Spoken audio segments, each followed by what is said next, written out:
I had no words for this game, just like it has none for me. I am Tom and this is Inside, a game which I feel is so strange it deserves an entire new genre of game. Mainly because Inside is an indie game and the developers usually get more artsy and vague with those. And Inside, man, it got really vague with this one.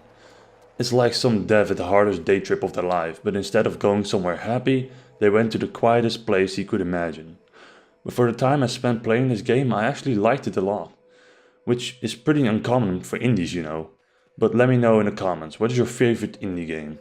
I never was really into indies, but then Inside showed me that not all indies are low-hanging money trees for small studios. Anyway, enough trash talking indies. Let's dive in. Now, the biggest positive I can give this game is that the art style is on point. And there's one thing you need to know from me, and that is that I don't give a single fuck about art.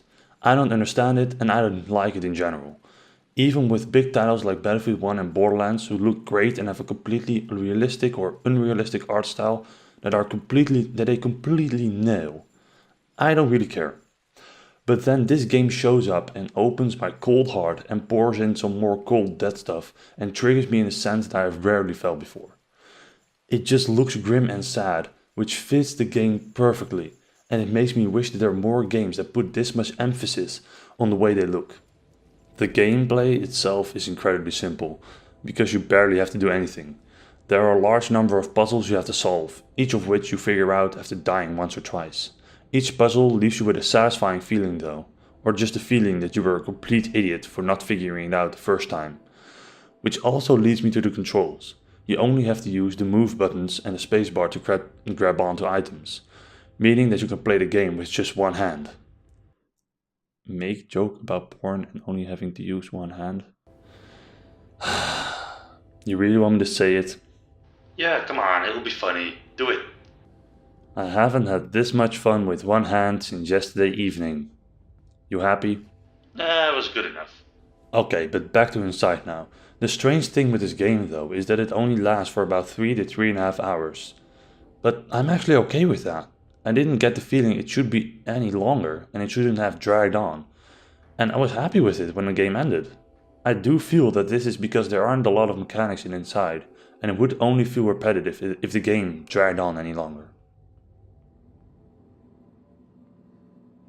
Now I only have 2 problems with Inside. The first is debatable, which is that I thought this game could use a narrator.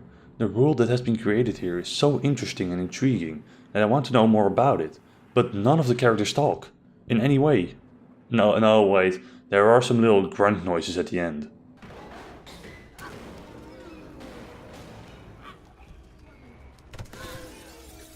Which made me even more confused why there was a guest writer in the end credits. I feel like the amazing world created here would have come to its right better if I actually got some info. Now, I said it was debatable because I discussed this with my roommate, who said that this leaves room for your own interpretation, which I can see why he would think that, and it's a good argument. Didn't stop the fact that I still wanted a narrator though. The second negative is one that I keep walking up against, and that's the price. It is $20. And don't get me wrong, I think this is a wonderful, cool indie game, but I felt at the end of my play session, which was 3 uninterrupted hours, that the game was only worth 10. There's barely any replay value and each puzzle can only be solved one way. The quality of the game is insane, but $20 is still a little too steep for my taste. But let me give you a recommendation. Buy it with a friend and share your Steam libraries. This way you can both play it and you only have to pay $10 each. In this way you have no excuse not to get it. Inside is a beautiful indie side-scroller who earns its place among the few good indies out there. It nails its art style, which is simplistic and dark, and runs amazing, I must say. But the lack of explanation in this world really bugs me, and the price tells me to go wait for a Steam sale. And now that I think about it, this is the exact opposite of Irreversible. That game was extremely bad, but also extremely cheap, so still worth the money. But this game is so amazing, but the price is way too high. So that's why I'll say that Inside is a great game, but it is not worth the money.